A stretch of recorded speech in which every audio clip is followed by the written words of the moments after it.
6 na buwan. 6 na buwan na lang ang itatagal ng buhay mo, Miss Morales. Para kay Althea, ang mga salitang yon ay parang isang malamig na palakol na humati sa kanyang mundo. Nakatulala siya sa doktor, ang bawat salita ay tumatagos sa kanyang pandinig, nagiging ugong lamang na nagpapamanhid ng kanyang buong pagkatao. Stage 4 lung cancer. Sa edad na 27, ito na ang hatol sa kanya. Isang hatol na hinding-hindi niya kailanman inasahan. Ang akala niya, ang paulit-ulit na pag-ubo at paminsan-minsang hirap sa paghinga ay dulot lamang ng pagod sa walang humpay na pagtatrabaho. Ang pagpupursige niya upang maiahon ang kanyang pamilya sa kahirapan. Ngunit ang katotohanan ay mas malupit pa sa kanyang imahinasyon. Habang naglalakad palabas ng ospital, pakiramdam ni Althea ay hindi na siya bahagi ng mundong kanyang ginagalawan.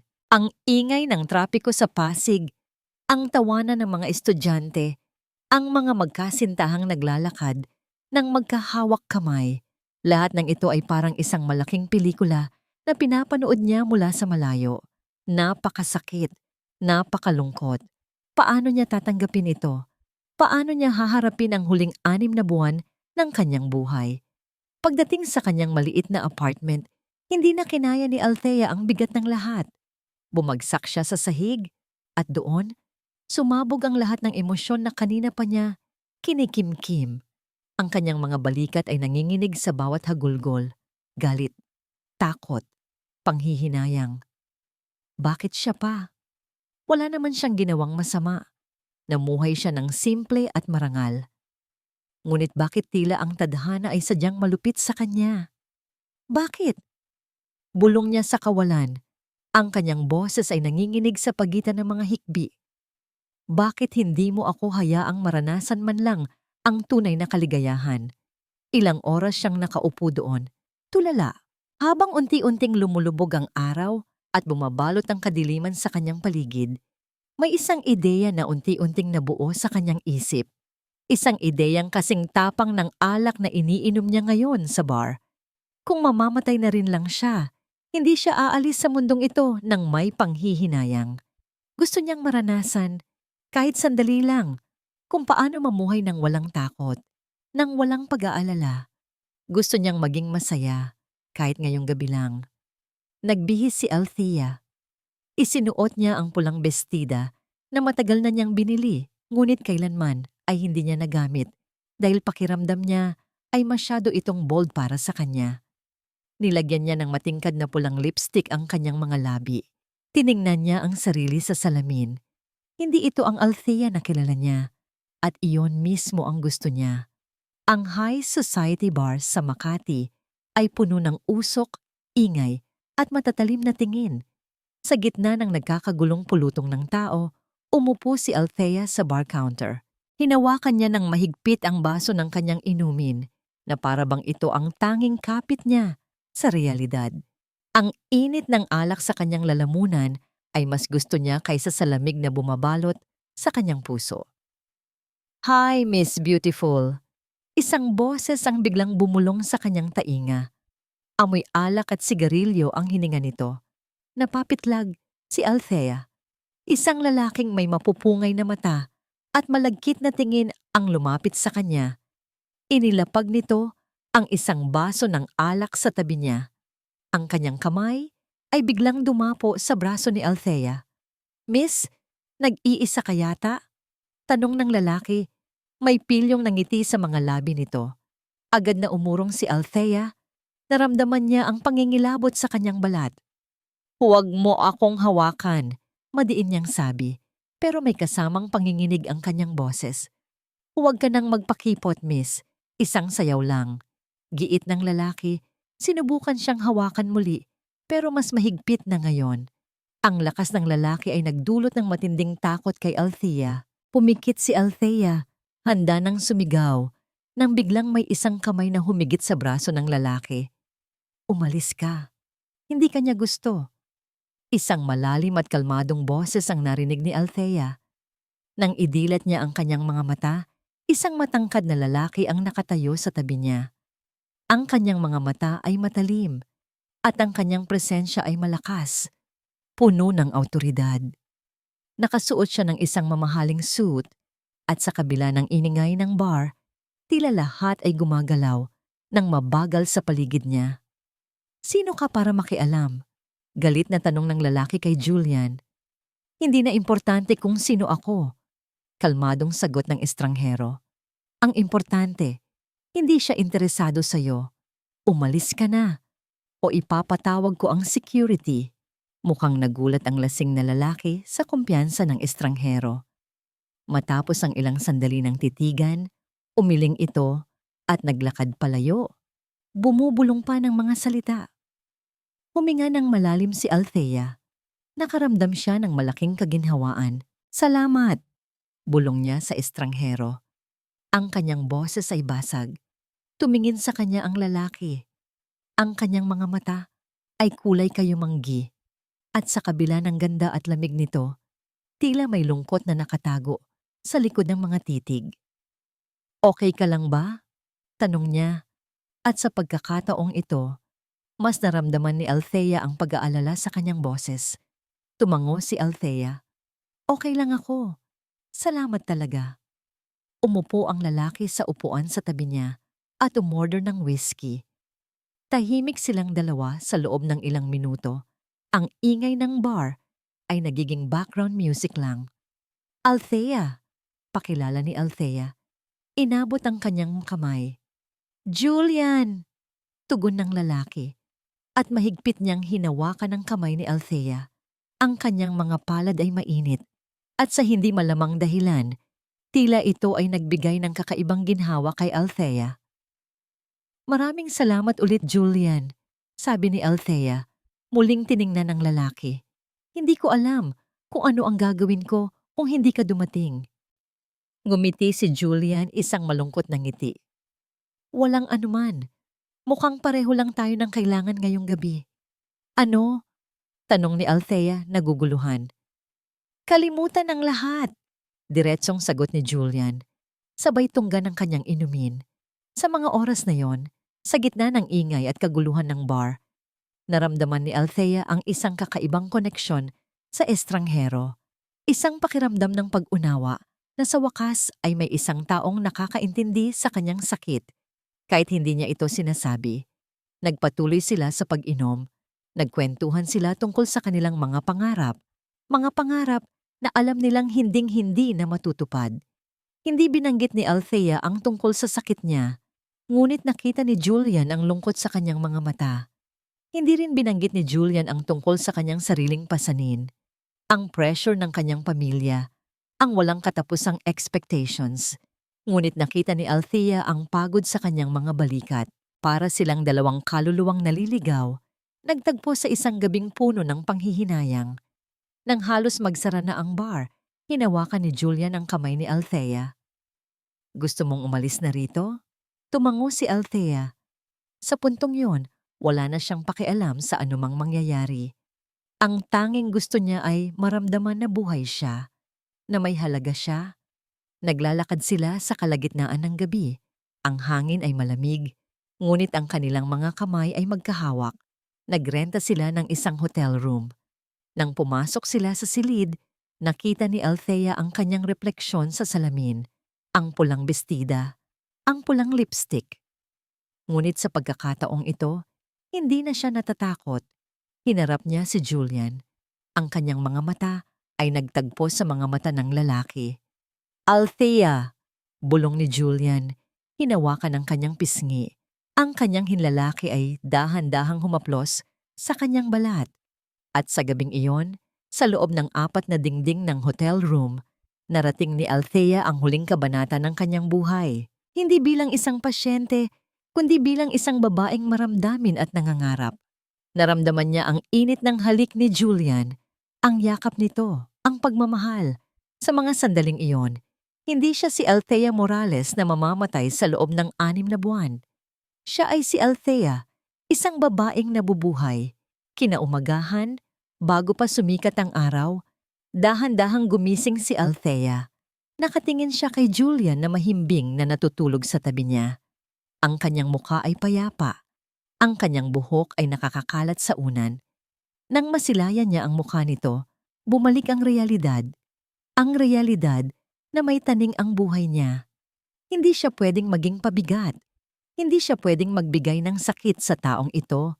Gaano man kabait ito sa kanya. Tumayo siya. Dahan-dahan, sinuot niya ang kanyang bestida. Nag-iwan siya ng isang maliit na sticky note sa tabi ng kama. Salamat sa gabing ito. Sana ay maging masaya ka. Paalam. Sumulat siya ng mabilis. Hindi niya inisip kung ano ang mararamdaman ni Julian. Ang tanging nasa isip niya ay ang umalis, ang tumakbo, ang lumayo. Lumabas si Althea ng hotel room. Iniwan ang lahat ng pangarap niya sa likod. Ang kanyang puso ay mabigat. Ngunit alam niya na ito ang tama.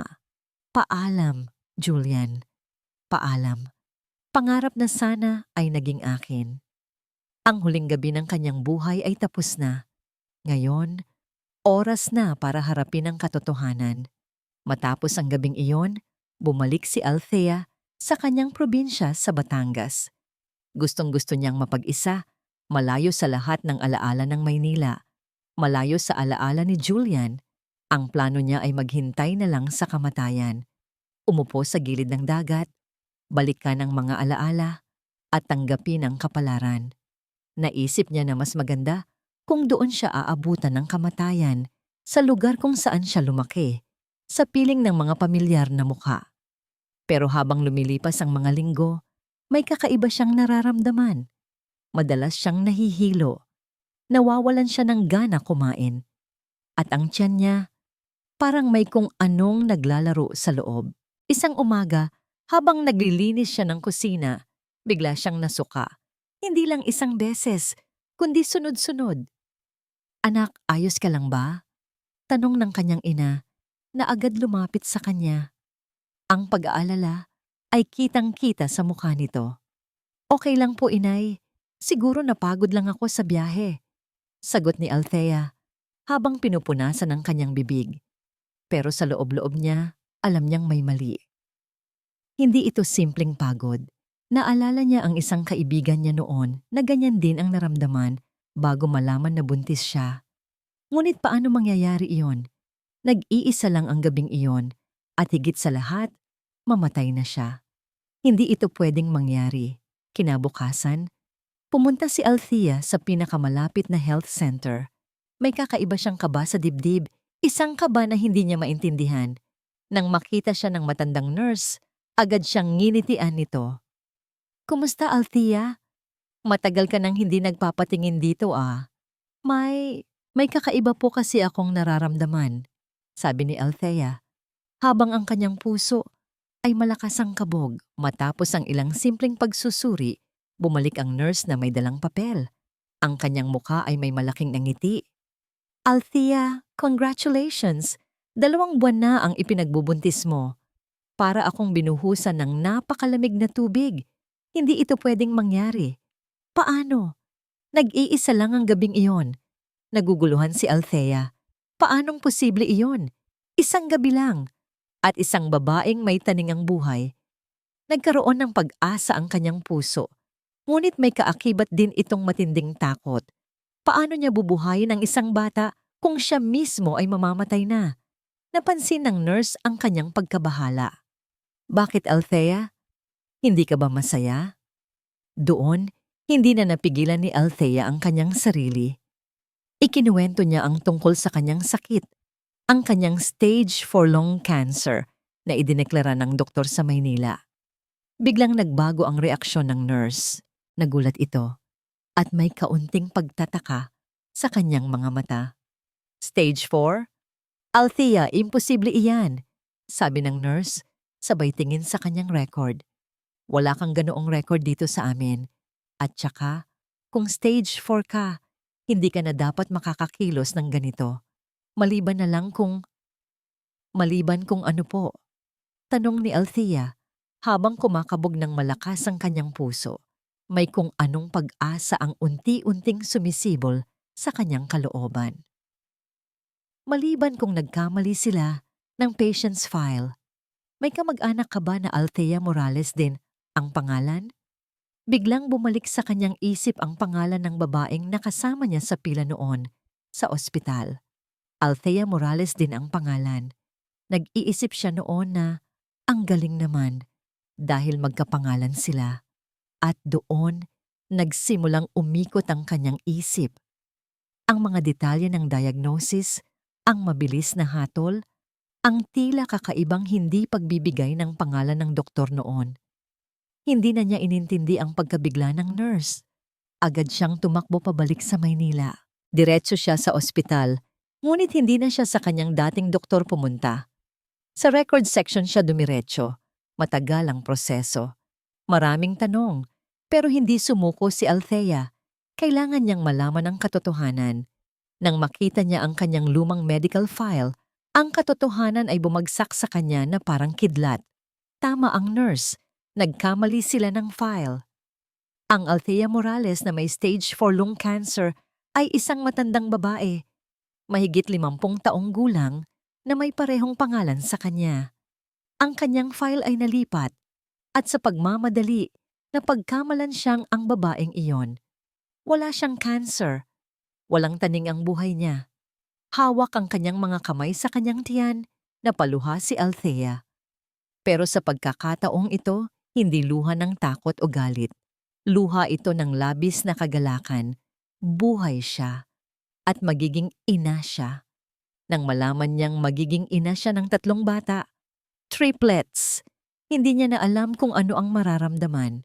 Tuwa, gulat, takot, lahat ng emosyon ay nagsama-sama. 3 bata, 3 bunga ng isang gabing akala niya ay kanyang huling gabi. Dahil sa kanyang sitwasyon, walang trabaho, walang asawa, at walang sapat na pera, napilitan siyang manatili sa probinsya. Ayaw niyang balikan si Julian. Paano niya sasabihin ang lahat? Paano kung isipin nito na ginamit niya ang sitwasyon para makuha ang pera nito? Hindi niya kayang harapin ang posibilidad na husgahan siya ni Julian.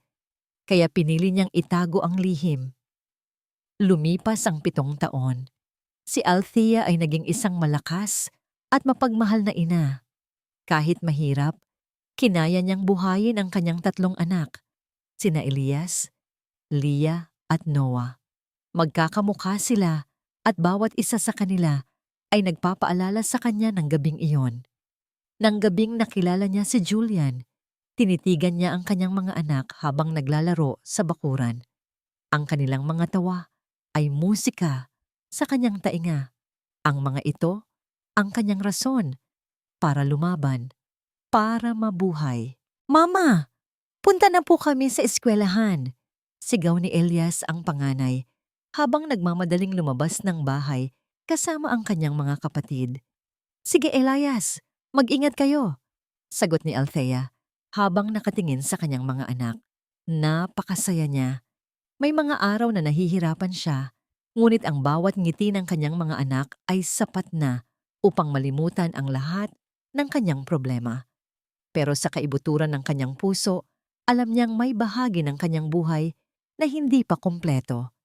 Isang lihim na kailanman ay hindi niya pwedeng sabihin sa kanyang mga anak, ang tungkol sa kanilang ama. Nang araw na yon, may gaganaping meeting sa eskwelahan para sa mga magulang at teachers. Nagmamadali si Althea, medyo late na siya. Habang papunta sa quadrangle ng eskwelahan, bigla siyang natigilan. Isang itim na sasakyan, malaki at mamahalin, ang nakaparada sa tapat ng gate. May isang lalaking bumaba mula roon. Matangkad, malakas ang dating, at nakasuot ng isang mamahaling suit. Napakapamilyar ng likod nito. Biglang bumilis ang tibok ng puso ni Althea. Hindi. Imposible. Hindi niya inintindi ang kaba sa kanyang dibdib. Pinilit niyang maglakad, ngunit sa bawat hakbang, tila bumibigat ang kanyang mga paa. Nang makarating siya sa loob ng quadrangle, nakita niya ang kanyang mga anak. Sina Elias, Leah at Noah ay naglalaro malapit sa stage at sa hindi kalayuan, naroon ang lalaking nakita niya sa gate.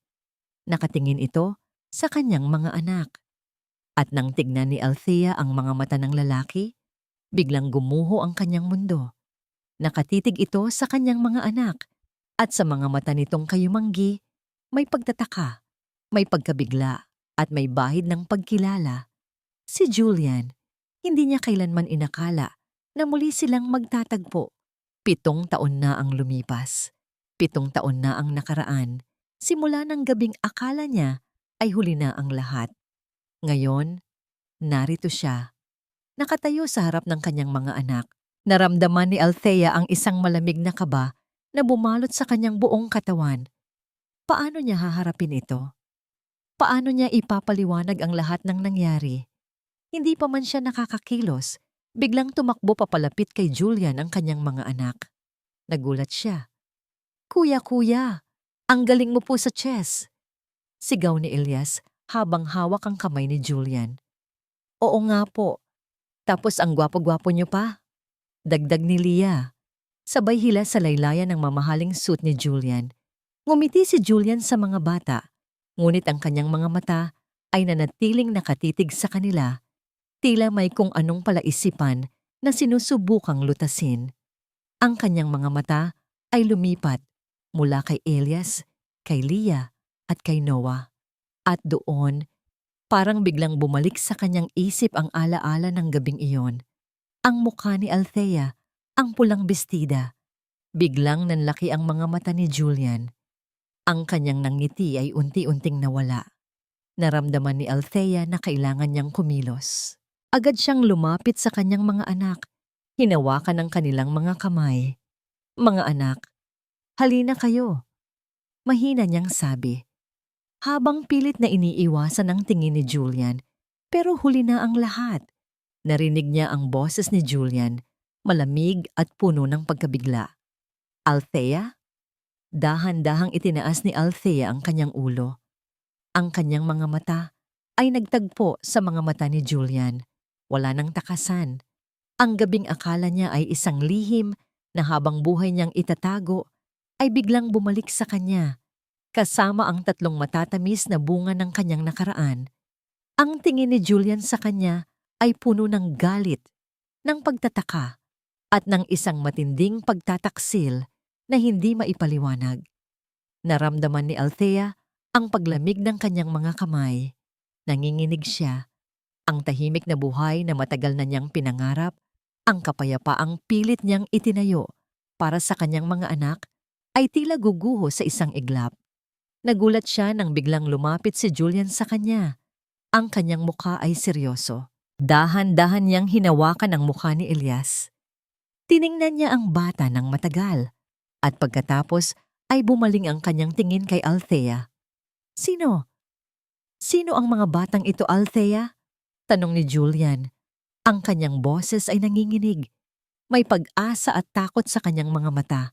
Hindi makasagot si Althea. Ang kanyang lalamunan ay tila babarado. "Althea, sagutin mo ako!" Sigaw ni Julian, at sa pagkakataong ito, narinig na rin ng mga guro at iba pang magulang ang kanyang boses. Ang lahat ay nakatingin sa kanila. "Sila! Sila ang mga anak ko, Julian!" Bulong ni Althea, habang ang kanyang mga mata ay puno ng luha. Natahimik si Julian. Ang kanyang mga mata ay nanatiling nakatitig sa 3 bata. Elias, Leah, Noah. Mga batang kasing ganda niya, pero may mga mata na kasing tulis ng kanya. At sa sandaling iyon, tila nagkaroon ng koneksyon ang lahat sa isip ni Julian. Ang gabing iyon, ang pagkawala ni Althea, ang kanyang hitsura, ang mga bata. "Anak ko." Bulong ni Julian, hindi makapaniwala. Pagkatapos, tumingin siya kay Althea. Ang kanyang mga mata ay puno ng matinding galit. "Bakit mo itinago sa akin, Althea? Bakit mo itinago ang mga anak ko sa loob ng 7 taon? Hindi na nakasagot si Althea. Ang kanyang mga luha ay patuloy sa pag-agos, at ang kanyang mundo ay unti-unting gumuguho. Nakanganga si Julian. Ang kanyang utak ay nagproproseso pa rin ng mga salitang narinig niya mula kay Althea. Sila ang mga anak ko, Julian." "Mga anak niya? Paanong nangyari iyon?" Tiningnan niya ang mga bata, sina Elias, Leah at Noah, na nakatayo sa tabi ni Althea, nakatingin sa kanila ng may pagtataka. Ang mga mukha nila ay tila pinaghalong Althea at siya. Biglang bumalik sa kanyang isip ang gabing iyon sa bar. Ang pulang bestida, ang kanyang mga mata, ang init ng kanyang mga labi, at ang umaga kinabukasan nang wala na siya. Tanging isang sticky note lang ang iniwan. Nagkaroon ng galit sa loob ni Julian, isang galit na matagal nang nakatago. Galit sa pagiging iwanan, galit sa pagiging niloko. At ngayon, galit dahil mayroon pala siyang mga anak na 7 taon nang itinago sa kanya. Bakit mo itinago sa akin, Althea? Bakit mo itinago ang mga anak ko sa loob ng 7 taon? Sigaw niya. Hindi na alintana ang mga nagtatakang tingin ng mga taong nasa paligid. Hinawakan ni Althea ang mga kamay ng kanyang mga anak at nakita ni Julian ang takot sa kanyang mga mata. Julian, hindi ito ang tamang lugar para pag-usapan ito. Mahina nitong sabi, habang pilit na iniiwasan ang kanyang tingin. Kung hindi ito ang tamang lugar, kailan? Kailan mo balak sabihin sa akin na may mga anak pala ako? Kung hindi pa siguro tayo nagkita, habang buhay mo itatago sa akin. Puno ng hinanakit ang kanyang boses. Ang mga bata ay nagsimulang matakot sa galit na nararamdaman ni Julian. Niyakap sila ni Althea ng mahigpit. Papa, huwag po kayong magalit kay Mama, bulong ni Elias habang nakayakap kay Althea. Hindi po masamang tao si Mama, dagdag ni Leah. Ang mga salitang iyon ay tila tumusok sa puso ni Julian. Naramdaman niya ang isang kakaibang sakit sa kanyang dibdib. Pero ang galit ay mas nangingibabaw pa rin. Kailangan nating mag-usap, Althea. Ngayon na? Sabi ni Julian. Mas kalmado na ngayon, ngunit puno pa rin ng awtoridad ang boses. Huwag po kayong mag-alala, Ma'am Althea, sabi ng guro ni Elias na lumapit sa kanila. Kami na po ang bahala sa mga bata. Mabilis na hinila ni Julian si Althea palabas ng eskwelahan.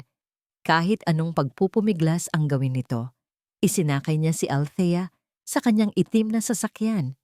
Julian, ano ba? Bitawan mo ako, sigaw ni Althea. Hindi kita bibitawan hanggat hindi mo ipinapaliwanag ang lahat, madiing sabi ni Julian habang ipinipihit ang susi ng sasakyan. Habang nagmamaneho si Julian, walang nagsasalita sa kanilang dalawa. Ang tensyon sa loob ng sasakyan ay halos hiwain. Diretso sila sa isang private restaurant kung saan walang makakarinig sa kanilang usapan. Nang makaupo sila, agad na nagsalita si Julian. Ngayon, ipaliwanag mo, bakit mo itinago ang mga anak ko? Bumuntong hininga si Althea. Ang kanyang mga mata ay mapula sa kakaiyak. Nagkamali ako noon, Julian. Nagkamali ako ng diagnosis. Akala ko, mamamatay na ako. Akala ko, 6 na buwan na lang ang itatagal ng buhay ko. Simula ni Althea, napangisi si Julian. Diagnosis? Yan ba ang bago mong istorya, Althea? Ginawa mo pa akong tanga. Hindi ako nagsisinungaling. Totoo ang sinasabi ko. Depensa ni Althea na pataas ang kanyang boses. Akala ko noon, may stage 4 lung cancer ako. Kaya ako lumapit sa iyo. Akala ko, iyon ang huling gabi ng buhay ko. Hindi ko inasahan na magiging resulta nito ang mga anak ko. Niyukom ni Julian ang kanyang kamao. Kaya mo ako niloko? Para maawa ako sa iyo? Para makipag-ugnayan ka sa akin at pagkatapos ay gamitin mo ako? Hindi ko ginamit ang sitwasyon, Julian. Hindi ako nagsisinungaling. Nang malaman kong nagkamali lang ang diagnosis at nang malaman kong buntis ako, hindi na ako lumapit sa iyo. Ayaw kong isipin mo na ginamit ko ang mga bata para sa pera mo. Paliwanag ni Althea, ngunit ang kanyang mga salita ay tila hindi nakakarating kay Julian. Pera? Tumawa si Julian, isang mapait na tawa. Kung hindi mo habol ang pera, bakit hindi mo sinabi sa akin noon? Bakit mo hinayaan ang mga anak ko na lumaki ng walang ama sa loob ng 7 taon? Alam mo ba kung anong pakiramdam ng Lumaking walang ama, Althea. Hindi mo alam. Ang kanyang mga salita ay parang suntok sa dibdib ni Althea. Tila bumalik ang lahat ng sakit na naramdaman niya sa loob ng 7 taon. Hindi mo naiintindihan, Julian. Hindi mo naiintindihan ang hirap ng isang babaeng walang kakayahan na palakihin ang kanyang mga anak. Ayaw kong maging pabigat sa iyo. Ayaw kong maging isa ka lamang sa mga responsibilidad ko. Responsibilidad? Tumayo si Julian, galit na galit. Julian Cruz ako. Hindi ako magiging pabigat. Ang mga anak ko ay hindi responsibilidad. Sila ang aking dugo at laman. Ang mga anak ko ay dapat lumaki sa aking poder. Nagsimulang tumulo ang luha sa mga mata ni Julian. Oo, mayroon din siyang sakit. Ang sakit ng pagiging inabandona. Ang sakit ng hindi pagkakakilala sa kanyang ama. Simula ngayon, sa akin maninirahan ang mga bata. Madiing sabi ni Julian habang nakatingin kay Althea. Hindi ko hahayaan na lumaki sila sa kahirapan at walang ama. Nanlaki ang mga mata ni Althea. Ano? Hindi. Hindi mo pwedeng kunin ang mga anak ko sa akin. Ako ang ama nila, Althea. May karapatan ako. Sigaw ni Julian. Wala kang karapatan. 7 taon akong naghirap para sa kanila. 7 taon kong ibinigay ang lahat ng pagmamahal ko sa kanila. Hindi mo sila pwedeng kunin. Umiiyak na, sabi ni Althea. Tumayo si Julian. Hindi na kita kakausapin. Sa korte na lang tayo magharap. Hindi kita aatrasan, Althea. Ipapa-DNA test ko ang mga bata. At kapag napatunayan na akin sila, kukunin ko sila sa'yo. Huwag kang mag-alala. Bibigyan kita ng sapat na pera. Pero ang mga bata, sa akin sila maninirahan. Pagkasabi nito, naglakad papalayo si Julian. Iniwan si Althea na mag-isa sa restaurant. Umiiyak at nakatulala. Ang kanyang puso ay durog. Ang kanyang mga anak. Ang kanyang mga anak ay aagawin sa kanya. Hindi niya alam kung paano siya lalaban. Wala siyang pera. Wala siyang kapangyarihan. Tanging ang kanyang pagmamahal sa kanyang mga anak ang tanging armas niya. Pero sapat ba yon laban sa isang Julian Cruz? Matapos ang insidente sa restaurant, pakiramdam ni Althea ay parang isang bagyo ang dumaan sa buhay niya. Ang bawat salita ni Julian, ang galit sa kanyang mga mata, ang banta na kunin ang kanyang mga anak.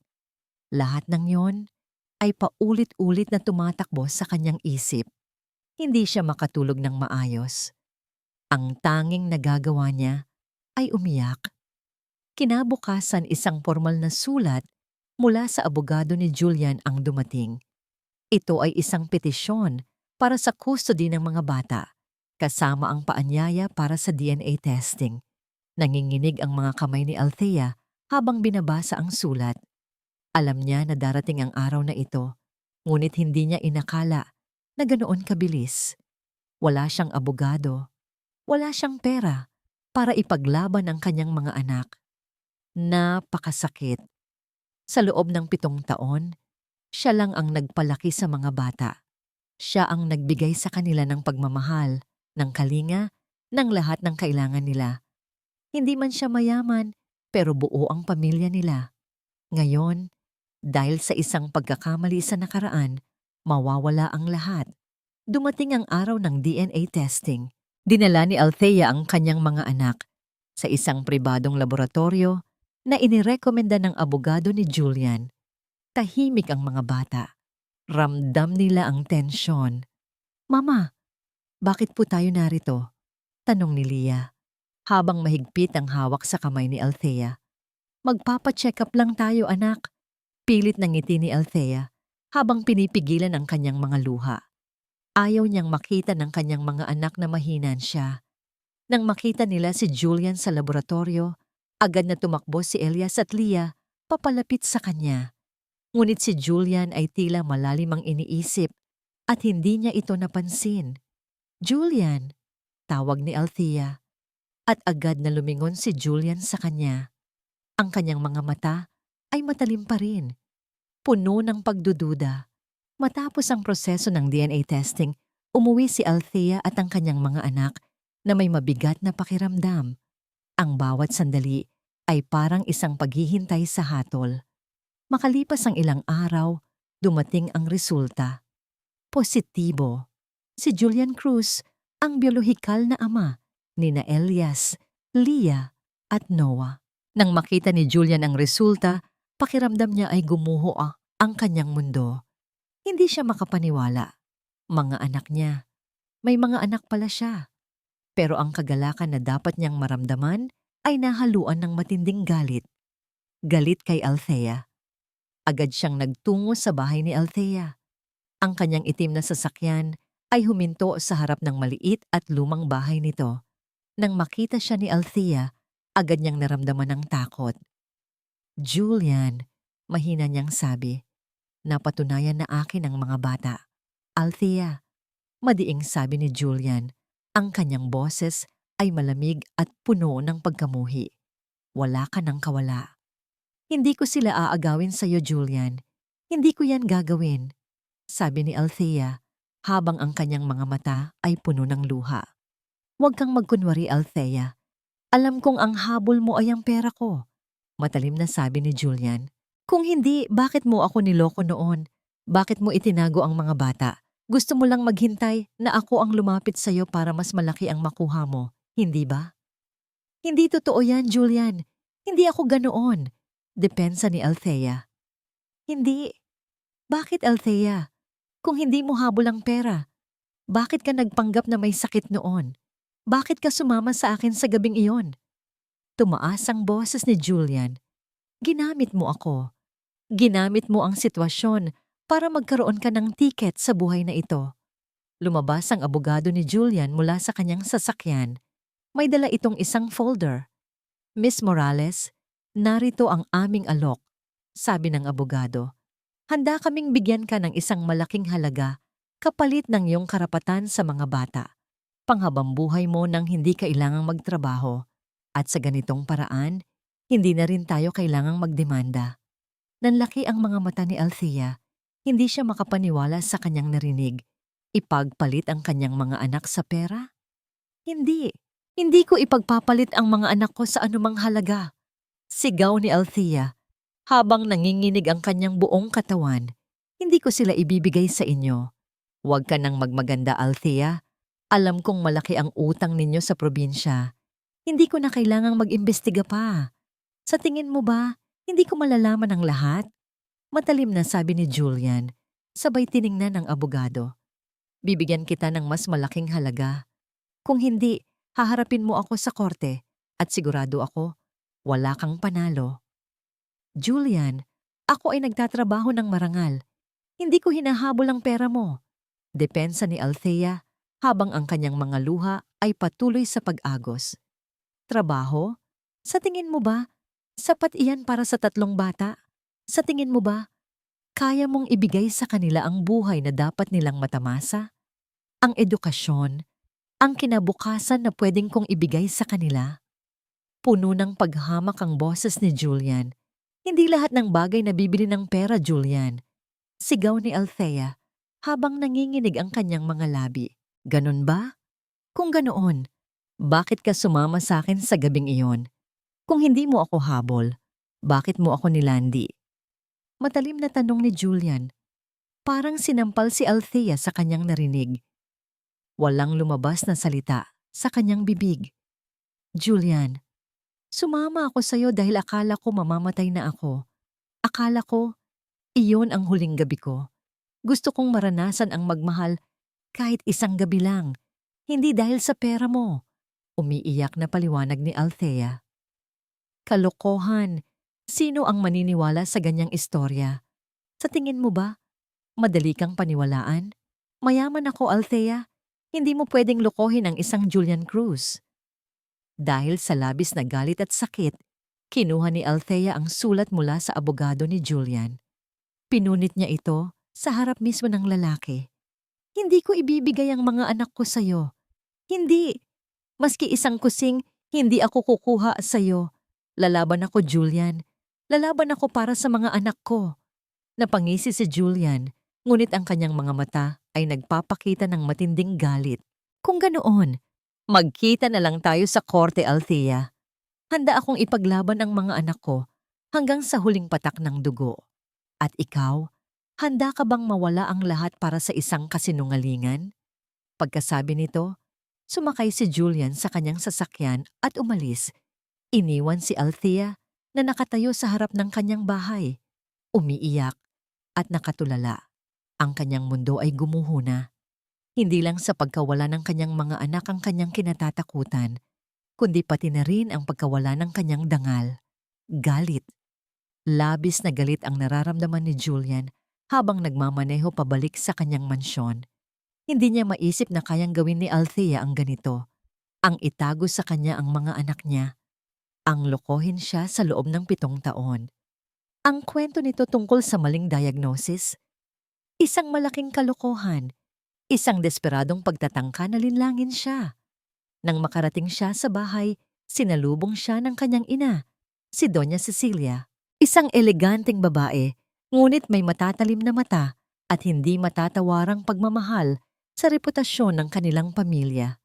Julian, anak, ano ba ang nangyayari sa iyo? Bakit ganoon ang hitsura mo? Tanong ni Doña Cecilia na may pag-aalala sa kanyang boses. Ikinuwento ni Julian ang lahat mula sa pagkakakilala niya kay Althea, ang gabing iyon, hanggang sa paglitaw ng mga bata. At ang pagtatago ni Althea sa loob ng 7 taon. Nang marinig ni Doña Cecilia ang lahat, nagulat ito. Ngunit mabilis na napalitan ng pagkasuklam ang kanyang mukha. Hindi ko akalain na may ganyang klase ng babae, Julian. Ginagamit ang kanyang hitsura para makahakot ng yaman, sabi ni Doña Cecilia habang umiiling. Isang malaking iskandalo ito sa ating pamilya. Huwag po kayong mag-alala, ma. Hindi ko hahayaan na masira ang reputasyon natin. Kukunin ko ang mga bata. At siya, sasampahan ko siya ng kaso, madiing sabi ni Julian. Tama iyan, anak. Kailangan mong ipaglaban ang mga anak mo. Pero kailangan nating maging matalino, sabi ni Doña Cecilia, sabay hawak sa kanyang kamay. Hayaan mong ako ang bahala sa ibang bagay. Kinabukasan, tumawag si Vanessa, ang kanyang dating fiancé. Isang babaeng nagmula sa isang mayaman at respetadong pamilya. Ang kanilang kasal ay nasira dahil sa mga di pagkakaunawaan, ngunit hanggang ngayon ay hindi pa rin ito nakaka-move on kay Julian. Julian, narinig ko ang tungkol sa problema mo, sabi ni Vanessa, na may halong pag-aalala sa boses. Alam kong mahirap para sa'yo, pero nandito lang ako para suportahan ka. Salamat, Vanessa. Sagot ni Julian na may kaunting pagtataka. Paano nito nalaman ang lahat? Alam kong hindi madali ang sitwasyon mo, pero dapat kang mag-ingat sa mga ganyang klase ng tao. Baka niloloko ka lang niya, sabi ni Vanessa na may halong intriga sa boses. Nabalitaan ko, may malaki raw silang utang sa probinsya, kaya siguro ginawa niya iyan. Biglang natigilan si Julian. Utang? Nasaan mo nakuha ang impormasyon na yan? Tanong ni Julian. Naramdaman niya ang isang kaba sa kanyang dibdib. May mga koneksyon ako, Julian, at alam kong kaya kong tulungan ka. Ayaw ko lang na maloko ka ulit, sagot ni Vanessa. Huwag kang mag-alala. Ipapadala ko sa iyo ang lahat ng impormasyon na nakuha ko. Pagkababa ng telepono, agad na sinabi ni Julian kay Doña Cecilia ang tungkol sa sinabi ni Vanessa. Nakita mo na, Julian? Hindi ako nagkamali. Alam ko na may ganyang klase ng babae, sabi ni Doña Cecilia na may halong pagmamalaki. Kailangan nating kumilos ng mabilis. Baka tumakas pa yan at dalhin ang mga bata. Naramdaman ni Julian ang galit na bumabalot sa kanya. Hindi siya makapaniwala na may ganoong klase ng tao. Ginagamit ang kanyang mga anak para makahakot ng yaman. Agad siyang pumunta sa eskwelahan ng mga bata. Ang kanyang plan B ay simple, ang ilayo ang mga bata kay Althea. Nang makarating siya sa eskwelahan, nakita niya si Althea na naghihintay sa labas ng gate. Hawak nito ang kanyang mga anak. Julian, anong ginagawa mo rito? Tanong ni Althea na may pagtataka. Hindi pinansin ni Julian ang tanong ni Althea. Lumapit siya sa kanyang mga anak. Mga anak, sumama kayo kay Papa, sabi ni Julian na may lambing sa boses. Nagulat si Althea. Ano? Hindi. Hindi sila sasama sa'yo. Hinawakan ni Julian ang kamay ni Elias. Mga anak, mamalagi muna kayo sa bahay ni Papa. May malaking playground doon at may maraming laruan. Nagningning ang mga mata ng mga bata sa sinabi ni Julian. Talaga po, Papa? Tanong ni Elias. Oo, anak. Sumama kayo kay Papa, sabi ni Julian habang nakatingin kay Althea. May babala sa kanyang mga mata.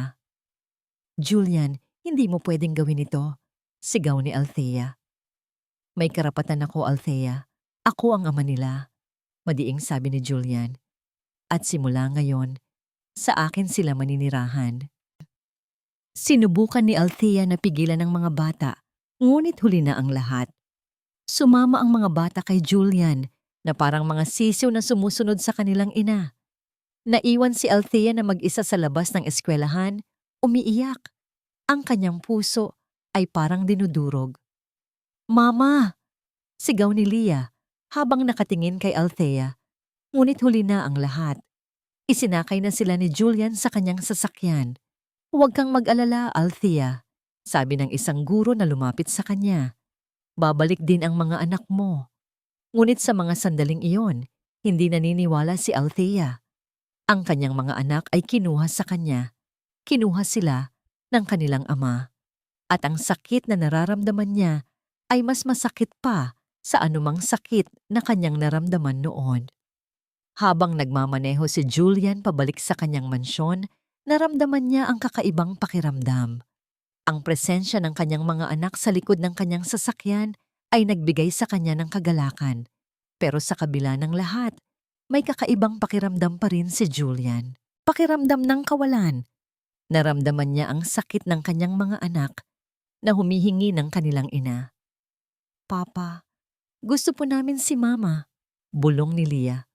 Babalik din siya, anak, sagot ni Julian na may halong lungkot sa kanyang boses. Nakarating sila sa mansyon. Nagulat ang mga bata sa laki ng bahay. Nagtatakbo sila sa loob habang si Julian ay nakatingin lang sa kanila. Malaki, maganda, maluho, pero tila may kulang.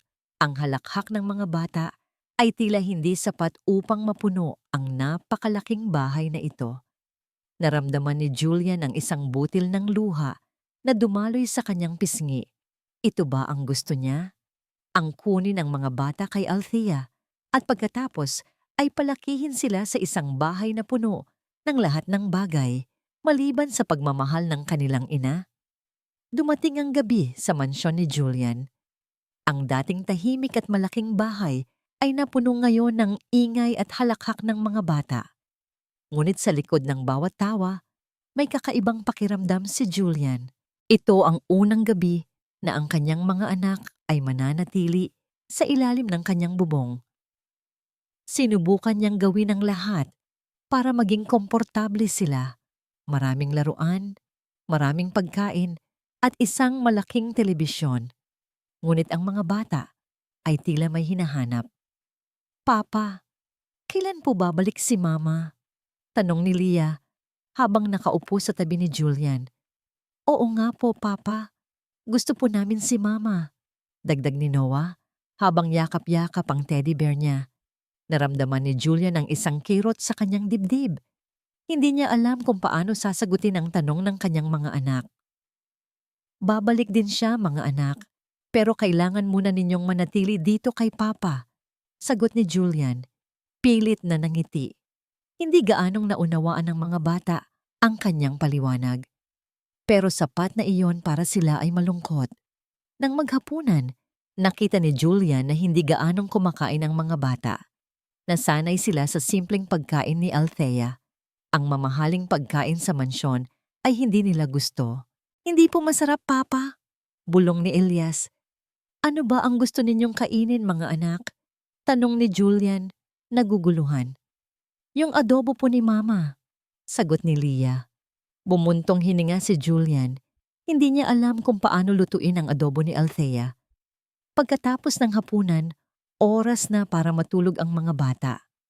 Ito ang pinakamahirap na bahagi. Nasanay ang mga bata na si Althea ang magpapatulog sa kanila.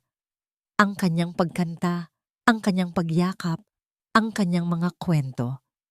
Sinubukan ni Julian na kantahan sila, ngunit hindi siya marunong kumanta. Sinubukan niyang basahan sila ng kwento, ngunit hindi niya alam kung anong kwento ang gusto nila. Papa, gusto po namin yung kwento ni Mama tungkol sa prinsesa na nawawala, sabi ni Noah. Naramdaman ni Julian ang inis. Hindi niya magawa ang ginagawa ni Althea. Sige na mga anak, matulog na kayo, sabi ni Julian na may kaunting pagkairita sa kanyang boses. Dahil sa takot, nagsimulang umiyak si Leah. At pagkatapos, sumunod na rin si Noah. Nataranta si Julian. Hindi niya alam kung ano ang gagawin. Biglang bumukas ang pinto ng kwarto. Si Doña Cecilia. Julian, anong nangyayari? Tanong niya na may pagkairita sa boses. Hindi ko po sila mapatulog, ma. Sagot ni Julian, desperado. Lumapit si Doña Cecilia sa mga bata. Ngunit hindi sila lumapit sa kanya. Mas lalo pa silang umiyak. Kailangan ninyong masanay. Matulog na kayo, madiing sabi ni Doña Cecilia. Pero ang mga bata ay mas lalo pang umiyak. Biglang bumalik sa isip ni Julian ang mga salita ni Althea. Ang hirap ng isang inang walang kakayahan. Hindi ito madali. Sa gitna ng gulo, biglang narinig ni Julian ang kanyang cellphone. Isang tawag mula sa isang hindi kilalang numero. Hello? Julian, ako ito. Si Althea. Biglang tumindig ang balahibo ni Julian. Althea, bakit ka tumawag? Kailangan kong makausap ang mga anak ko. Gusto ko silang makita. Gusto kong malaman kung ayos lang sila. Sabi ni Althea na may pagmamakaawa sa boses. Ayos lang sila, Althea. Huwag kang mag-alala. Sagot ni Julian. Hindi, Julian. Hindi sila ayos. Narinig ko ang yak ni Leah. Narinig ko ang yak ni Noah. Gusto ko silang makita. Ngayon na. Matigas na sabi ni Althea. Bumuntong hininga si Julian. Sa kabila ng kanyang galit, naramdaman niya ang awa. Sige, papuntahin kita. Pero ngayon lang. At huwag mong subukang takasan ulit. Madiing sabi ni Julian. Salamat, Julian. Salamat. Sabi ni Althea na may halong pag-asa sa boses. Nang makita ni Julian ang kanyang mga anak na umiiyak at naghahanap kay Althea, naramdaman niya ang isang butil ng pagsisisi. Mali ba ang ginawa niya? Makalipas ang ilang minuto, dumating si Althea. Ang kanyang mga mata ay mapula at ang kanyang mukha ay pagod. Nang makita siya ng mga bata, agad silang tumakbo papalapit sa kanya. Mama! Niyakap ni Althea ang kanyang mga anak ng mahigpit. At doon, sumabog ang lahat ng emosyon na kanyang kinikimkim. Umiyak sila nang umiyak. Pinanood lang ni Julian si Althea habang pinapakalma nito ang kanilang mga anak. Ang kanyang bawat galaw, ang bawat salita, ang bawat yakap, lahat ng yun ay pununo ng pagmamahal. Naramdaman ni Julian ang isang kakaibang kirot sa kanyang dibdib. Isang kirot na hindi niya kailanman naramdaman noon. Siya ang ama ng mga bata. Siya ang mayaman. Siya ang may kapangyarihan. Pero ang pagmamahal na nakikita niya sa pagitan ni Althea at ng kanyang mga anak ay isang bagay na hindi niya kayang bilhin. Althea! Mahina niyang tawag. Tumingin sa kanya si Althea. Ang kanyang mga mata ay puno pa rin ng luha. Bakit mo ako iniwan noon, Althea? Tanong ni Julian. Ang kanyang boses ay mas malambot na ngayon. Bakit hindi mo sinabi sa akin ang lahat? Bumuntong hininga si Althea. Naniwala ka ba sa sinabi ko noon, Julian, na may sakit ako? Hindi. Akala ko, palusot mo lang yon. Diretsong sagot ni Julian. Ngumiti ng mapait si Althea. Doon ka nagkamali, Julian. Totoo ang sinabi ko. Akala ko talaga, mamamatay na ako. Kaya ako sumama sa'yo. Gusto kong maranasan ang magmahal kahit isang gabi lang. Napakunot ang noo ni Julian. Kung ganoon, bakit ka umalis? Bakit mo ako iniwanan ng sulat na paalam? Dahil hindi ko kayang maging pabigat sa'yo, Julian. Hindi ko kayang iparamdam sa'yo ang sakit ng pagkawala, paliwanag ni Althea. Isang babaeng may taningang buhay, hindi ako karapat-dapat sa'yo. Sa mga sandaling iyon, nakita ni Julian ang sakit sa mga mata ni Althea. Ang sakit na matagal na nitong kinikimkim. Hindi siya nagsisinungaling. Ang mga mata ni Althea ay puno ng katotohanan. Naramdaman ni Julian ang isang matinding pagsisisi. Kung totoo ang lahat ng sinabi ni Althea, Julian, ako ay nagtatrabaho ng marangal. Hindi ko hinahabol ang pera mo. Ang tanging gusto ko lang ay ang kapayapaan para sa mga anak ko. Sabi ni Althea, habang hinahaplos ang buhok ng kanyang mga anak. Tiningnan ni Julian ang mga bata. Ang mga mata nila ay payapa na ngayon, nakayakap sa kanilang ina. Naramdaman niya ang lamig sa kanyang puso na unti-unting nawawala. Manatili ka muna rito ngayong gabi, Althea, sabi ni Julian, at nagulat si Althea sa kanyang narinig. Julian, kailangan mo ang pahinga at kailangan ka ng mga anak mo, sagot ni Julian. Umiling si Althea. Hindi ko pwedeng gawin yan. Baka kung ano ang isipin ng iba. Wala akong pakialam sa iisipin ng iba, madiing sabi ni Julian. Manatili ka lang. Gusto kong marinig ang buong kwento mo. Sa mga sandaling iyon, naramdaman ni Althea ang isang kakaibang pakiramdam. Hindi niya alam kung ano ang iniisip ni Julian. Naramdaman ni Julian ang init sa kanyang puso. Ito ang unang pagkakataon na naramdaman niya ang init ng isang pamilya. Nang matulog na ang mga bata, naupo si Julian at Althea sa sala. Nagkwentuhan sila. Ikinuwento ni Althea ang lahat, ang maling diagnosis, ang pagbubuntis, ang pag-asa, at ang kanyang desisyon na itago ang lahat. Pinakinggan lang ni Julian ang lahat ng sinabi ni Althea. Walang putol, walang paghuhusga. Naramdaman niya ang sakit ni Althea. Ang hirap ng isang inang walang kapangyarihan. Nang matapos si Althea sa pagkukwento, tumahimik sila. Ang tanging naririnig ay ang tibok ng kanilang mga puso.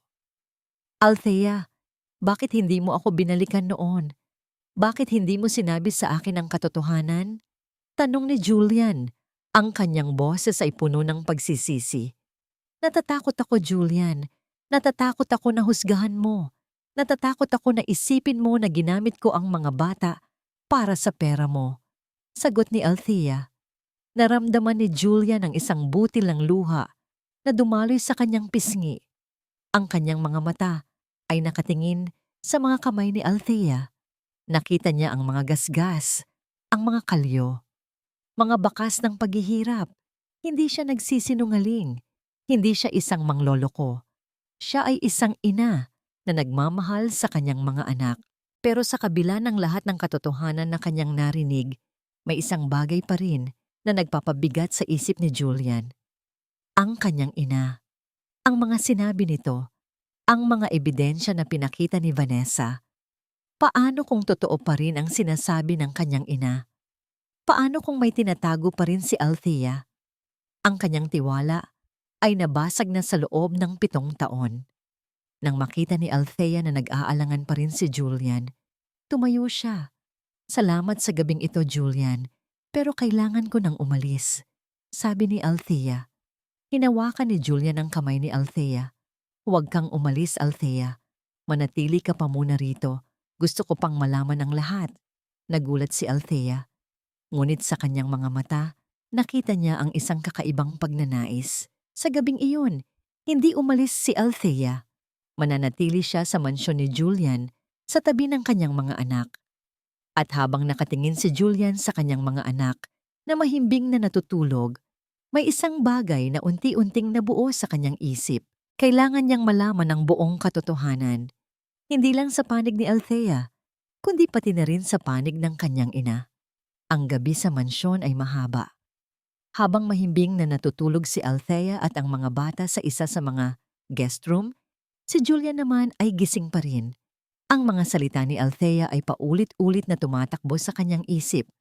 Ang kwento nito tungkol sa maling diagnosis, Ang paghihirap nito sa loob ng 7 taon at ang mga kalyo sa kanyang kamay, ang mga bakas ng pagod sa kanyang mukha. Hindi siya nagsisinungaling, hindi siya isang mangloloko. Pero paano ang sinabi ng kanyang ina? Ang impormasyon mula kay Vanessa tungkol sa mga utang ni Althea. Kailangan niyang malaman ang katotohanan, ang buong katotohanan. Kinabukasan, maaga pa ay bumangon na si Julian. Narinig niya ang tawanan ng mga bata mula sa kusina. Nakita niya si Althea na nagluluto ng simpleng almusal para sa kanila.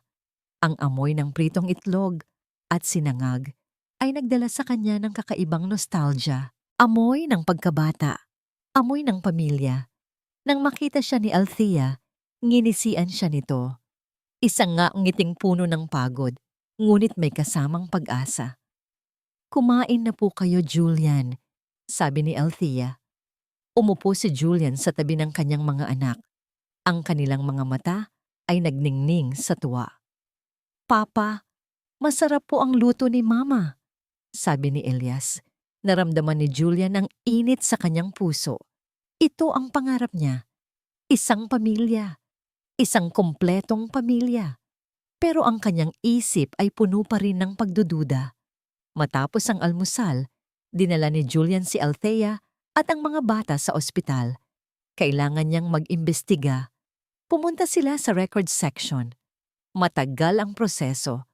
Pero sa tulong ng koneksyon ni Julian, agad nilang nakuha ang lumang medical file ni Althea. At doon, nakita ni Julian ang katotohanan. Ang pangalan ng Althea Morales na may stage 4 lung cancer ay isang matandang babae. May edad 50 taong gulang. At ang kanyang file ay nalipat sa file ni Althea. Isang malaking pagkakamali. Pero hindi doon natapos ang lahat. Nang tiningnan niya ang pangalan ng doktor na nag-diagnose kay Althea, nanlaki ang kanyang mga mata. Si Dr. Santos, isang matandang kaibigan ng kanyang ina. Biglang bumalik sa kanyang isip ang mga sinabi ni Althea. At ang mga sinabi ng kanyang ina. Naramdaman ni Julian ang isang kakaibang kaba sa kanyang dibdib. May hindi tama.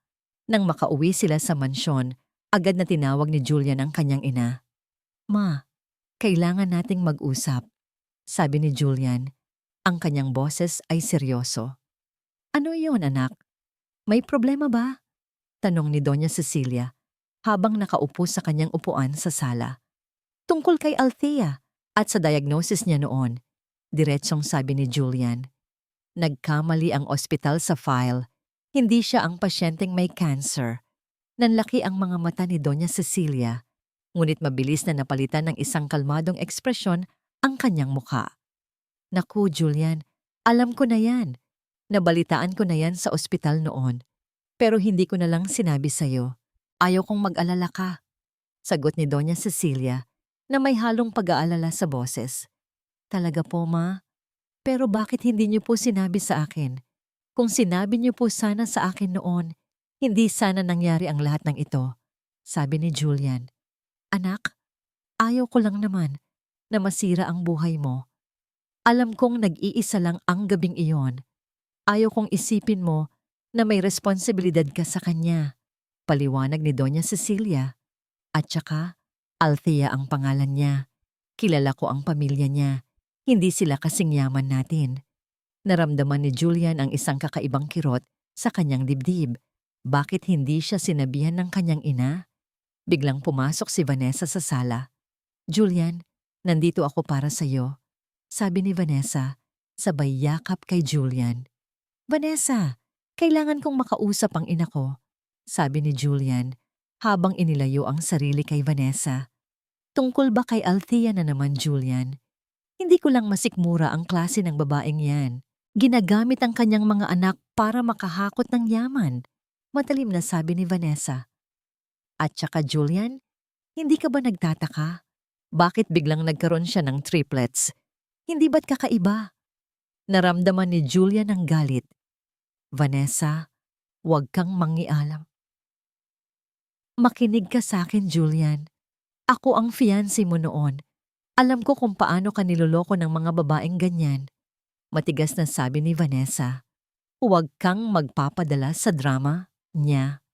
Sige na, Julian. Bayaan mo na si Vanessa. Sabi ni Doña Cecilia. Tama ang sinasabi niya. Huwag kang magpapadala sa drama niya. Nagsimulang tumindig ang balahibo ni Julian. Ang mga salita ng kanyang ina. Ang mga salita ni Vanessa. Parang may kung anong hindi tugma. Ma, kailangan ko pong makausap si Dr. Santos, sabi ni Julian. Kailangan kong malaman ang katotohanan. Nanlaki ang mga mata ni Doña Cecilia. Bakit mo kailangan pang kausapin si Dr. Santos, anak? Wala na siyang kinalaman sa lahat ng ito. May kinalaman siya, ma. Siya ang nag-diagnose kay Althea noon. At siya ang matandang kaibigan mo, mading sabi ni Julian. Naramdaman ni Julian ang takot sa mga mata ng kanyang ina. Isang takot na hindi niya kailanman nakita. Julian, huwag kang mag-imbestiga sa mga bagay na hindi mo dapat imbestigahan. Sabi ni Doña Cecilia, ang kanyang boses ay nagbabala. Huwag mong sirain ang reputasyon ng ating pamilya. Mas mahalaga sa akin ang katotohanan, ma. Mas mahalaga sa akin ang mga anak ko. Sagot ni Julian. Pagkasabi nito, tumalikod si Julian at lumabas ng mansyon. Iniwan niya ang kanyang ina at si Vanessa na nagulat. Agad siyang nagtungo sa bahay ni Dr. Santos. Nang makarating siya sa bahay ng doktor, nakita niya ang matandang doktor na nagdidilig ng kanyang mga halaman. Dr. Santos! Tawag ni Julian. Nagulat ang doktor nang makita si Julian. Julian, anak, anong ginagawa mo rito? Tanong ng doktor na may kaunting kaba. Gusto kong makausap ka tungkol kay Althea Morales. Tungkol sa diagnosis niya noon. Diretsong sabi ni Julian. Bumuntong hininga si Dr. Santos. Julian, anak, matagal na yon. Hindi pa matagal, doktor. Kailangan kong malaman ang katotohanan. Madiing sabi ni Julian. Sinabi sa akin ni Althea na nagkamali lang ang diagnosis, pero ang pangalan mo ang nakalagay doon. Naramdaman ni Dr. Santos ang kaba. Bumalik ang lahat ng alaala. Julian, pasensya na anak, sabi ni Dr. Santos habang tumutulo ang luha sa kanyang mga mata. Nagkamali ako noon, pero hindi ko sinasadya. Hindi sinasadya? Bakit, doktor? Bakit may nalipat na file? Tanong ni Julian. Inutusan ako noon ng ina mo, Julian. Inutusan niya ako na gawin iyon.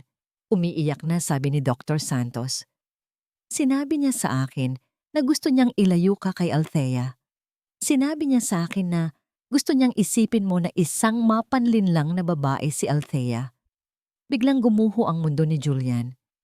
Ang lahat ng pagdududa, ang lahat ng galit, ang lahat ng hinanakit, lahat ng yon ay nawala. Naramdaman niya ang isang malaking butas sa kanyang dibdib, ang kanyang ina, ang kanyang sariling ina, ang gumawa nito. Bakit, doktor? Bakit niya ginawa iyon? Tanong ni Julian. Ang kanyang boses ay nanginginig. Julian, ayaw niyang masira ang iyong kinabukasan.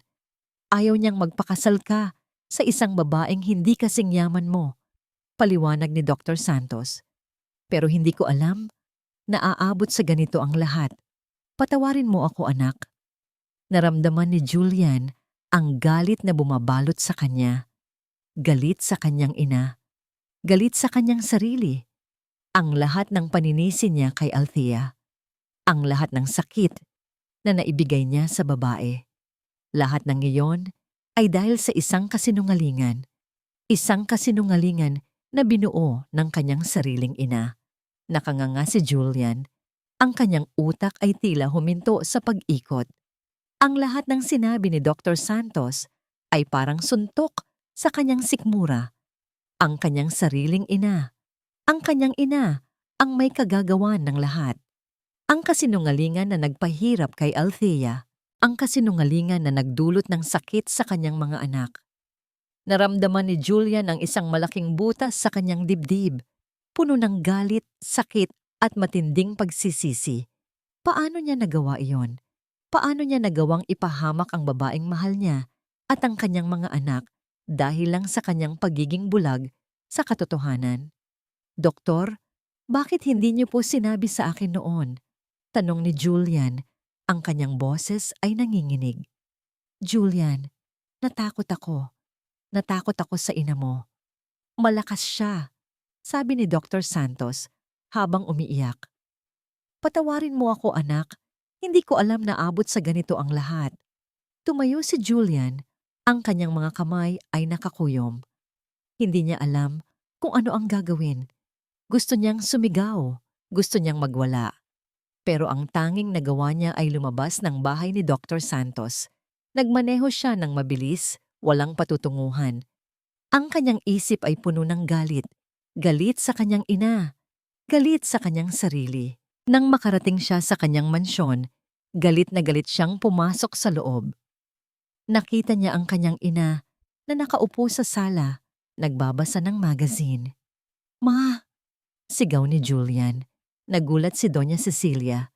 Julian, anak, anong nangyayari? Ikaw, ma. Ikaw ang may kagagawan ng lahat. Sigaw ni Julian. Ang kanyang boses ay puno ng galit. Bakit mo ginawa yon? Bakit mo niloko si Althea? Bakit mo niloko ang sarili mong anak?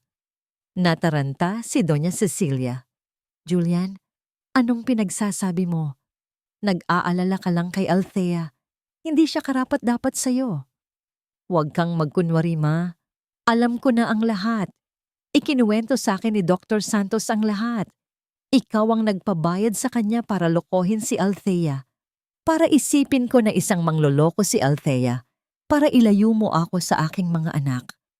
Puno ng hinanakit ang boses ni Julian. Nanlaki ang mga mata ni Doña Cecilia. Ang kanyang mukha ay namutla. Julian, anak, hindi totoo yan. Hindi ko yan gagawin. Depensa ni Doña Cecilia na may panginginig sa kanyang boses. Huwag kang magsinungaling, ma. Narinig ko mismo sa bibig ni Dr. Santos. Niloko mo ako, ma. Niloko mo kami ni Althea. Niloko mo ang sarili mong mga apo. Sa mga sandaling iyon, hindi na nakasagot si Doña Cecilia. Ang kanyang mga mata ay puno ng luha. Ma, mula ngayon, huwag ka nang mangialam sa buhay ko at sa buhay ng mga anak ko. Madiing sabi ni Julian, hindi na ako magiging bahagi ng iyong negosyo. Hindi na ako magiging bahagi ng iyong pamilya. Nanlaki ang mga mata ni Doña Cecilia. Julian, anak, anong pinagsasabi mo? Hindi mo pwedeng gawin iyan. Nagawa mo nga sa akin, ma. Bakit hindi ko gagawin sa'yo? Sagot ni Julian, ang kanyang boses ay malamig at puno ng hinanakit. Pagkasabi nito, naglakad papalayo si Julian. Iniwan ang kanyang ina na umiiyak at naguguluhan. Kinuha niya ang kanyang mga gamit, ang lahat ng kanyang mga damit, ang lahat ng kanyang mahahalagang bagay. Wala siyang pakialam sa yaman. Wala siyang pakialam sa kanyang negosyo. Ang tanging gusto niya ay ang kanyang pamilya. Nang matapos siyang mag-impake, agad siyang pumunta sa kwarto ni Althea. Nakita niya si Althea na nagbabasa ng kwento sa kanyang mga anak. Ang kanilang mga mukha ay payapa. Naramdaman ni Julian ang isang kakaibang sakit sa kanyang dibdib. Ang sakit ng pagsisisi. Althea, mahina niyang tawag. Tumingin sa kanya si Althea at ang kanyang mga mata ay puno ng pagtataka. Kailangan nating mag-usap, sabi ni Julian. Dinala ni Julian si Althea sa labas ng kwarto. Ikinuwento niya ang lahat. Ang pag-amin ni Dr. Santos, ang kasinungalingan ng kanyang ina. Habang nakikinig si Althea, ang kanyang mukha ay namutla. Hindi niya kailanman inakala na aabot sa ganito ang lahat. Ang sakit. Ang sakit na naramdaman niya sa loob ng 7 taon. Ang sakit ng pagiging husgahan. Ang sakit ng pagiging ipinagtulakan. Julian, hindi ko alam kung ano ang sasabihin ko. Sabi ni Althea. Ang kanyang boses ay nanginginig. Althea, patawarin mo ako. Sabi ni Julian habang nakaluhod sa harap ni Althea. Patawarin mo ako sa lahat ng sakit na naibigay ko sa iyo. Patawarin mo ako sa pagiging bulag sa katotohanan. Umiyak si Julian. Umiyak siya ng umiyak. Ang lahat ng kanyang galit, ang lahat ng kanyang sakit, ang lahat ng kanyang pagsisisi, lahat ng iyon ay lumabas sa kanyang mga luha. Hindi kailanman nakita ni Althea na umiyak si Julian ng ganoon. Ang isang matatag at mayabang na Julian. Ngayon, nakaluhod sa harap niya, umiiyak. Julian, tumayo ka. Mahina niyang sabi. Hindi ako tatayo, Althea, hanggat hindi mo ako pinapatawad. Handa akong gawin ang lahat para sa'yo. Handa akong gawin ang lahat para sa ating mga anak. Sabi ni Julian, habang hawak ang kamay ni Althea. Ang sakit, Julian. Ang sakit na ibinigay mo sa akin ay mas masakit pa sa anumang sakit na akala ko ay nararamdaman ko noon, sabi ni Althea. Ang sakit ng pagiging husgahan, ang sakit ng pagiging ipinagtulakan. Alam ko, Althea, alam ko, sabi ni Julian. Hayaan mong patunayan ko sa'yo. Hayaan mong ayusin ko ang lahat. Ngunit sa mga sandaling iyon, hindi naniniwala si Althea. Ang sakit ay napakalalim. Kailangan ko ng panahon, Julian. Kailangan ko ng panahon para mag-isip, sabi ni Althea. Kailangan kong umalis. Kailangan ko ng kalayuan sa lahat. Nanlaki ang mga mata ni Julian. Althea, huwag kang umalis. Huwag kang lumayo sa akin. Huwag mo akong iwanan ulit. Hindi ko pwedeng manatili dito, Julian. Ang sakit ay napakalalim, sabi ni Althea. Kailangan kong bumalik sa probinsya. Kailangan kong lumayo. Pagkasabi nito, tumalikod si Althea at pumasok sa kwarto ng kanyang mga anak. Sinimulan niyang mag-impake ng kanilang mga gamit. Nataranta si Julian. Hindi niya pwedeng hayaan na umalis si Althea. Hindi niya pwedeng hayaan na lumayo sa kanya ang kanyang pamilya. Agad siyang pumunta sa kwarto ni Althea. Althea, huwag kang umalis. Handa akong gawin ang lahat. Handa akong iwanan ang lahat para sa iyo, para sa ating mga anak, sabi ni Julian. Pero hindi pinansin ni Althea si Julian. Patuloy siya sa pag-iimpake. Nang makita ni Julian na desidido si Althea, naramdaman niya ang isang butil ng takot. Takot na mawala ang kanyang pamilya. Takot na maiwan na mag-isa. Althea, pakinggan mo ako, sabi ni Julian. Habang hinawakan ang kamay ni Althea, hindi ko hahayaan na umalis ka. Hindi ko hahayaan na lumayo ka sa akin. Hindi mo naiintindihan, Julian. Ang sakit ay napakalalim, sabi ni Althea. Kailangan kong lumayo. Kailangan kong bumalik sa probinsya. Ito ang magiging kapayapaan para sa akin at sa aking mga anak. At doon, lumabas si Althea ng mansyon kasama ang kanyang mga anak. Walang paalam, walang lingon. Naiwan si Julian na mag-isa sa mansyon, umiiyak. Ang kanyang mundo ay gumuho na. Ang kanyang pamilya ay nawala na. Ang kanyang ina ay nagawa siyang lokohin. Lahat ng ito ay dahil sa isang kasinungalingan. Isang kasinungalingan na nagpahirap sa lahat. Nang makita niya ang kanyang sasakyan na nakaparada sa garahe, agad siyang sumakay doon. Kailangan niyang habulin si Althea. Kailangan niyang ipaglaban ang kanyang pamilya. Walang pag-aalinlangan, pinaharurot niya ang sasakyan at sinundan ang sasakyan ni Althea. Mabilis na nagmaneho si Althea patungo sa bus terminal. Ang kanyang mga anak ay mahimbing na natutulog sa likod ng taxi. Ang kanyang puso ay mabigat, ngunit alam niya na ito ang tamang desisyon. Kailangan niyang lumayo. Kailangan niya ng kapayapaan. Ang mga salita ni Julian, ang pag-amin niya, ang kanyang pagsisisi. Lahat ng yon ay nagdulot ng gulo sa kanyang isip. Gusto niya itong paniwalaan. Gusto niya itong bigyan ng isa pang pagkakataon. Pero ang sakit ay napakalalim. Ang sakit ng pagiging husgahan. Ang sakit ng pagiging ipinagtulakan. Hindi niya kayang kalimutan ang lahat ng yon sa isang iglap. Nang makarating sila sa bus terminal, agad na bumaba si Althea at gisingin ang kanyang mga anak. Mga anak, gising na, mahina niyang sabi. Nagising ang mga bata at agad silang nagtataka sa kanilang paligid. Mama, saan po tayo pupunta? Tanong ni Elias. Uuwi tayo sa probinsya, anak. Babalik tayo sa atin. Sagot ni Althea. Pagkababa nila sa taxi, dumiretso si Althea sa ticketing counter. Bumili siya ng mga tiket para sa susunod na bus pa Batangas. Habang naghihintay sila sa kanilang bus, umupo sila sa waiting area. Niyakap ni Althea ang kanyang mga anak at doon naramdaman niya ang isang kakaibang ginhawa. Dito siya ligtas, dito siya malaya. Pero ang kapayapaang yon ay hindi nagtagal. Biglang may tumawag sa kanyang pangalan. Althea! Naramdaman ni Althea ang isang kaba sa kanyang dibdib. Hindi. Imposible. Lumingon siya at nakita niya si Julian.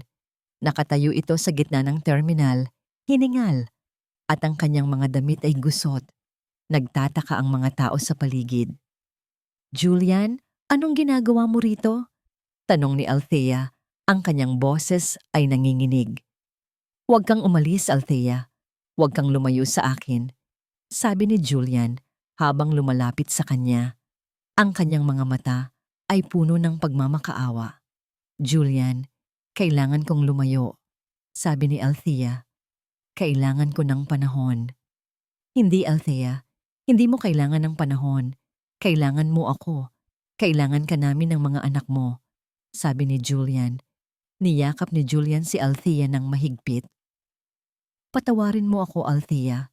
Handa akong gawin ang lahat para sa iyo. Handa akong iwanan ang lahat para sa iyo. Para sa ating mga anak. Nagulat si Althea. Anong sinasabi mo? Inutusan ko na ang abogado ko na isara ang lahat ng kumpanya. Ibabalik ko ang lahat ng mana ko sa aking ina. Wala na akong Julian Cruz na mayaman. Wala na akong Julian Cruz na CEO ng isang malaking kumpanya. Paliwanag ni Julian habang hawak ang kamay ni Althea. Nanlaki ang mga mata ni Althea. Hindi siya makapaniwala sa kanyang narinig. Julian, hindi mo pwedeng gawin niyan, sabi ni Althea. Ang lahat ng pinaghirapan mo. Hindi mahalaga ang pera, Althea. Ang mahalaga ay ikaw. Ang mahalaga ay ang ating mga anak. Kung ito ang paraan para mapatawad mo ako, gagawin ko, sabi ni Julian. Ang kanyang boses ay puno ng sinseridad.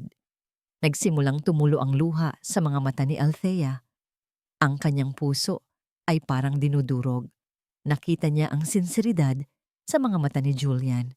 Ang pagmamahal, ang pagsisisi. Papa, wag po kayong umalis, sabi ni Elias habang nakayakap kay Julian. Oo nga po, Papa. Gusto po namin kayo, dagdag ni Leah. Niyakap ni Julian ang kanyang mga anak. Hindi ako aalis, mga anak. Hindi ko kayo iiwan. Mananatili ako sa inyo. Mananatili ako sa inyong mama. Naramdaman ni Althea ang init sa kanyang puso. Ang lahat ng sakit na naramdaman niya, unti-unting nawawala. Ang lahat ng galit, unti-unting napapalitan ng pagmamahal. Hindi ito madali, pero alam niya na ito ang tama. Julian, mahina niyang sabi. Hinalikan ni Julian si Althea sa noo. Patawarin mo ako, Althea. Bigyan mo ako ng isa pang pagkakataon. Bigyan mo ako ng pagkakataon na patunayan ang sarili ko. Niyakap ni Althea si Julian ng mahigpit. Pinapatawad kita, Julian. Pinapatawad kita. Sa mga sandaling iyon, ang bus terminal ay naging isang saksi sa kanilang muling pagtatagpo. Ang pag-ibig na matagal nang nawala, ngayon ay muling nabuhay. Habang nagpapatawaran sila, tumawag si Doña Cecilia. Julian, anak, anong ginagawa mo? Bakit mo sinasara ang kumpanya? Malulugi tayo. Mawawala ang lahat ng pinaghirapan natin. Sigaw ni Doña Cecilia na may halong pagkairita sa boses. Ma, huwag ka nang mangialam. Tapos na ako sa lahat ng ito, sagot ni Julian. Ang kanyang boses ay kalmado. Mas mahalaga sa akin ang pamilya ko. Narinig ni Doña Cecilia ang mga salita ni Julian. At sa kabilang linya, naramdaman niya ang isang matinding sakit sa kanyang dibdib. Ang kanyang anak. Ang kanyang anak ay iniwan siya. Para sa kanya, ang yaman ay ang lahat. Ngunit para kay Julian, Ang pamilya ay ang lahat. Julian, anak, mahina niyang sabi. Ngunit huli na ang lahat. Binaba na ni Julian ang telepono. Tiningnan ni Julian si Althea. Ngayon, saan tayo pupunta? Ngumiti si Althea.